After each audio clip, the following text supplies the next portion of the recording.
Everyone knows the first rule of Fight Club. Today, we are going to be breaking that rule. In this video, we're going to be talking about what Fight Club is truly about. Let's strap in and get right into it. To the uninformed viewer, Fight Club might sound self-explanatory. It's probably just a movie about people in a club, fighting. As you most likely know, this is only a piece of the story. Fight Club is a lot of things, a story you remember, and themes that make you think for a while. Today, we are going to be covering 3 important themes. Let's get started with the first, consumerism. Consumerism might just be the start of the narrator's descent into Tyler, as we see it to be his first coping mechanism within his unfulfilling life. Let's begin with defining consumerism, which is the preoccupation of society with the acquisition of consumer goods. The main example we are shown within the main character's life would be his obsession with furniture.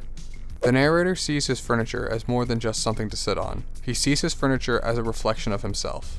Look, nobody takes this more seriously than me. That condo was my life, okay? I loved every stick of furniture in that place. That was not just a bunch of stuff that got destroyed. It was me. While this was a coping mechanism for the narrator, we could see, just as he did, that it was not helping any of his problems. It was just a way for him to pass the time, as he only felt some relief as he began going to the support groups. From the very start of the movie, consumerism is portrayed as a meaningless addiction, one that does not even get the main character high at the point of the film's start. Throughout Fight Club, we could see Project Mayhem specifically target multiple forms of consumerism, usually throughout the homework members completed. Some examples being destroying TV satellites, vandalizing luxury car brands, destroying electronics, or cutting the power at a mall, the metaphorical home of consumerism. More than just consumerism, the film also critiques many elements of capitalism in general, especially how we live in a life restricted and controlled by debt, the destruction of this system being the main goal of Tyler Durden.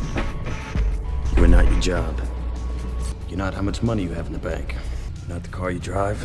You're not the contents of your wallet. You're not your fucking khakis. You're the all-singing, all-dancing crap of the world. The next theme that we will explore is the concept of masculinity within the world of Fight Club, a theme that also ties in with consumerism. Do you know what a duvet is? Comfort. It's a blanket. Just a blanket. Now, why do guys like you and I know what a duvet is? Is this essential to our survival in the hunter-gatherer sense of the word? No. What are we then? Consumers.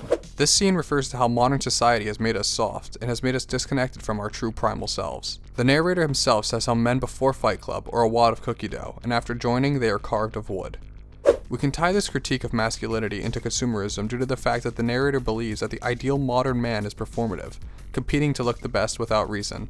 There was no real reason for the modern man to go to the gym, no reason to cut their hair, no reason to cut his fingernails. Fight Club introduced reasons to perform these aesthetic actions, a reason to be strong, a reason to be disciplined. Tyler talks about how men have no great war to fight, no great depression to survive. He talks about how men have been misled as to what our expectations for life hold.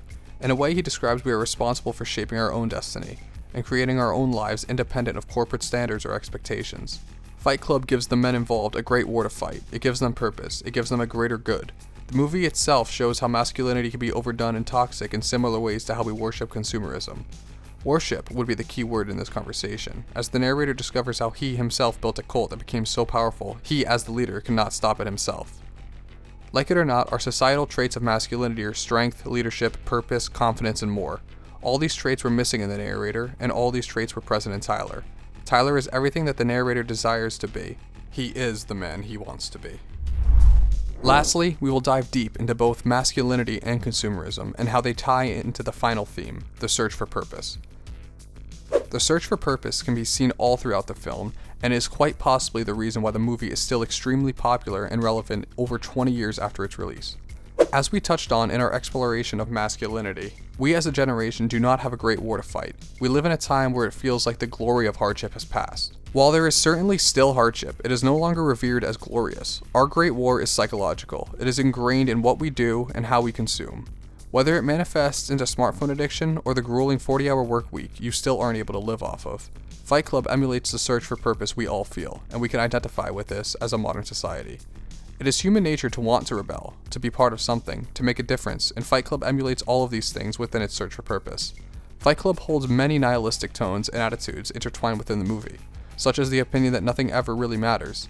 The life that we see the narrator living is a constant loop, a loop that is never memorable or important. The narrator's life was blurring from one day to another, something that many of us struggle with as well. He created purpose within his life. He started Fight Club and eventually Project Mayhem, and this purpose does lead to more clarity within himself. However, the biggest purpose might be something we haven't talked about in this entire video: Marla. In the end, when the narrator figures out what has been truly going on, he attempts to stop Project Mayhem, but he doesn't end things with Marla. The narrator fights to protect Marla from Tyler, and eventually the narrator kills Tyler to save Marla. I think the best way to look at this is that Marla is what finally awakens the narrator. She was the goal. Love was the purpose. You cannot substitute love for consumerism. The IKEA couch you bought will not fill the void you feel. You cannot substitute love with violence through masculinity. It doesn't matter how many people you can beat in a fight if you have nobody to defend. Fight Club is a movie that you don't forget, a movie that you wish you could watch for the first time all over again. There are certain movies that will have you look differently at the world once you've watched them, and Fight Club is certainly one of them. I did my best in this video to try not to spoil everything about the movie, so if you haven't watched this movie for yourself, there is no better time than now to watch it. If you stayed this far into the video, thank you so much. Leave a comment and let me know what you think about the video and if you liked it. Make sure you like and subscribe to see more of my stuff as well. Peace out.